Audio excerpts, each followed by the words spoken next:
आज की video start कर रहे हैं। इस वीडियो में ले रहे हैं हम हमारा टॉपिक है वो है ठोस, द्रव तथा गैसीय ईंधनों का तुलनात्मक अध्ययन। ठीक है, इसमें क्या होता है, देखिए हमने आपको बताया था कि इसका हम ले रहे हैं क्वालिटी। गुड़ में क्या आएगा, ठोस ईंधन, द्रव ईंधन और गैस ईंधन, तीनों के हम क्या है क्वालिटी, यानी गुड़ बताएंगे। तीनों में अलग अलग गुण क्या पाए जाते हैं। तो नंबर फर्स्ट, मूल्य तथा उपलब्धता। ठीक है, तो ठोस ईंधन में क्या आता है, सस्ते तथा आसानी से उपलब्ध होते हैं। इसमें द्रव ईंधन में क्या आता है, केवल उत्पत्ति वाले देशों में सस्ते तथा सरलता से उपलब्ध या अन्य देशों में महंगे होते हैं।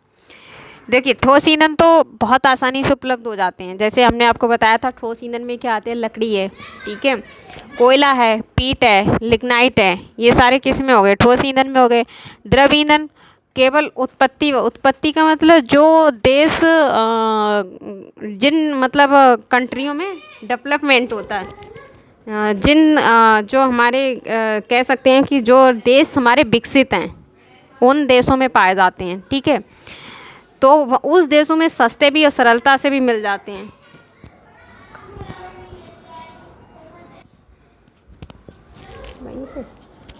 ठीक है, अब नंबर इधर आता है तीसरा हमारा गैसीय ईंधन।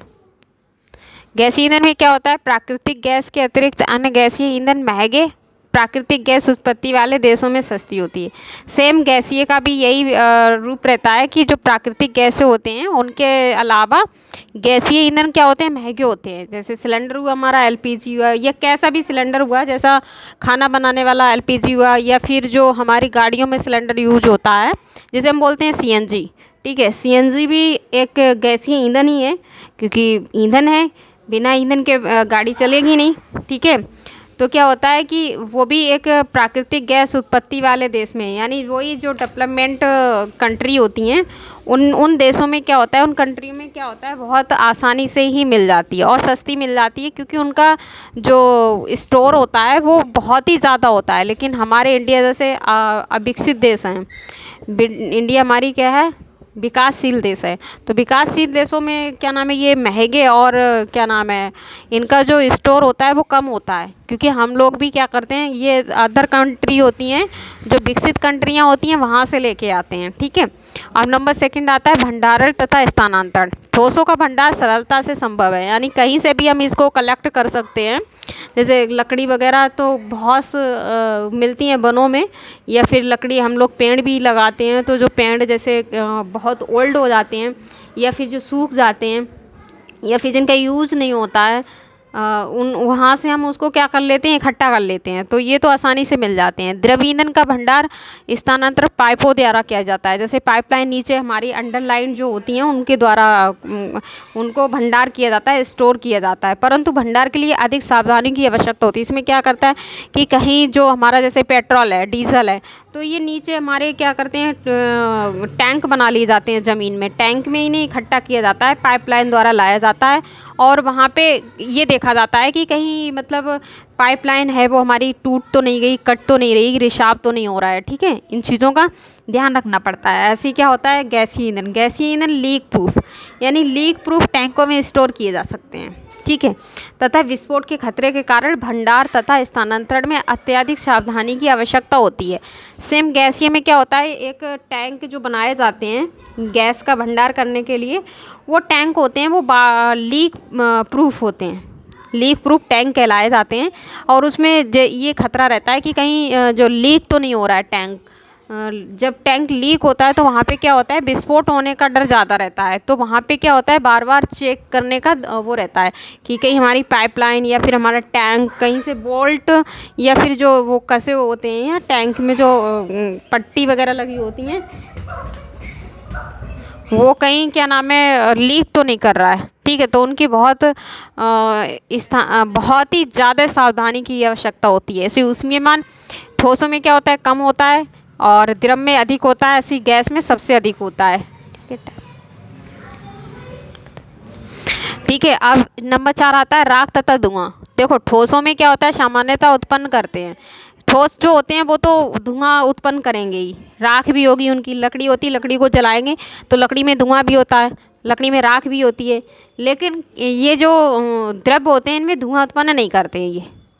अगर हम लिक्विड को जलाएंगे, पेट्रोल को जलाते हैं, पेट्रोल में धुआं नहीं आता है। हाँ, डीजल में अगर केरोसिन में हल्का सा धुआं आता है, बहुत ही नाम मात्र के लिए। लेकिन जो उच्च क्वालिटी के ईंधन होते हैं, जिन्हें हाई क्वालिटी का ईंधन बोला जाता है, उनमें धुआं नहीं होता है। ठीक है, ऐसे हमारा गैस हुआ, गैस में धुआं और राख उत्पन्न गैस भी नहीं करता है। जैसे एलपीजी गैस है, सबके घरों में आजकल होगा, सबको पता होगा, बच्चों को जानकारी होगी। खाना बनाया जाता है एलपीजी सिलेंडर से, उसमें क्या होता है कि उसमें धुआं उत्पन्न नहीं होता है। ठीक है, अब होता है दहन। दहन क्या है? दहन धीमा तथा अनियंत्रित है। इसका जो ज्वलन है ठोस का, वो धीमा और अनियंत्रित है। ठीक है, मतलब धीरे धीरे जलता है और अनियंत्रित जलता है। ऐसा नहीं है कि देखो कि एक बार हमने जैसा जला दिया उसको वैसे ही वो जलता रहे, ऐसा नहीं होता है। जैसे कभी धीमे, कभी ज़्यादा, और अनियंत्रित का मतलब होता है कि कम ज़्यादा। ठीक है, ऐसे ही द्रव होता है। द्रव में क्या होता है? तीव्र तथा नियंत्रित किया जा सकता है द्रव को। ठीक है, द्रव को क्या करते हैं? तीव्र भी जला सकते हैं, कम भी जला सकते हैं, और ज़्यादा भी जला सकते हैं, और इसको नियंत्रित भी कर सकते हैं। जैसे मान लो कम और ज़्यादा करने का एक इसमें लगा होता है पोल टाइप से, उसे हम क्या करते हैं? कम भी कर सकते हैं और ज़्यादा भी कर सकते हैं। ठीक है, गैस में क्या होता है? अत्यंत तीव्र तथा सरलता से नियंत्रित किया जा सकता है। ये गैसेस का द्रव्य से भी तीव्र होता है और सरलता से इसे नियंत्रित कर सकते हैं, क्योंकि इसमें सेटिंग ऐसी लगाई जाती है कि गैस को सिलेंडर से पाइप द्वारा वहाँ तक पहुँचाने के लिए, जहाँ तक ईंधन की आवश्यकता होती है इंजन में, वहाँ तक पहुँचाने के लिए इसको क्या कहा जा सकता है कि पाइपलाइन पड़ी होती है, मतलब एक छोटी सी नली होती है, वहाँ से पहुँचता है। तो उसको क्या करते हैं? वहाँ से बहुत आसानी से हम इसको कंट्रोल कर सकते हैं। ठीक है, विस्फोट का संकट लकड़ी में जो ठोस होता है उसमें अत्यंत कम होता है, बहुत कम होता है। कभी लकड़ी विस्फोट नहीं करती। अगर लकड़ी जलती है, आपने देखा होगा सबके घरों में, ये तो घरों में हर कोई जानता होगा कि लकड़ी अगर जलेगी तो विस्फोट नहीं करेगी। ठीक है, लेकिन जो द्रव है, अगर जैसे पेट्रोल है, पेट्रोल को हम जलाएंगे तो जाहिर सी बात है विस्फोट तो होगा ही, और पेट्रोल जलते हुए पता भी नहीं चलता है। और गैस है, एलपीजी सिलेंडर, आप ऐसे ही उसमें माचिस लगा दो, आग लगा दो, तो विस्फोट तो होगा ही होगा, क्योंकि गैस है, वो चारों तरफ फैल जाएगी, पता ही नहीं चलेगा। ठीक है, तो फैल जाएगी तो उसमें विस्फोट भी होगा ज़्यादा। ठीक है, ज्वलन ताप अधिक होता है, क्योंकि इसमें जलते बहुत हैं, ठोस ईंधन में बहुत जल्दी जलने लगते हैं। ठीक है, और द्रव में कम, और गैस में उससे भी कम जलते हैं। ठीक है, तो ये हमारा क्या था? ठोस तथा द्रव गैस ईंधनों की तुलना, यानी तीनों में ठोस क्या होता है, द्रव ईंधन क्या होता है, गैस ईंधन क्या होती है, तीनों की तुलना क्या है, और तीनों के जो गुण क्या हैं, वो ये इस टॉपिक में थे। ठीक है, तो हमने आपको तीनों के गुण बताए, मूल्य क्या था, भंडार कैसे करते हैं इनका, ऊष्मीयमान कितना होता है तीनों का, राख तथा धुआं कितनी होती है तीनों में, विस्फोट कैसे करते हैं, दहन कैसा होता है, ज्वलन कैसा होता है, ये तीनों अलग अलग मैंने आपको बहुत अच्छे से समझाए हैं। ठीक है, और ये टॉपिक इम्पॉर्टेंट है, ये आ सकता है क्वेश्चन में, और आपका जो पेपर होगा वो मल्टीप्लाई चॉइस क्वेश्चंस आएंगे, ऑब्जेक्टिव टाइप्स क्वेश्चन आएंगे, इसमें से भी क्वेश्चन एक आध मिल सकता है। ठीक है, आप लोग तैयार करते रहिए।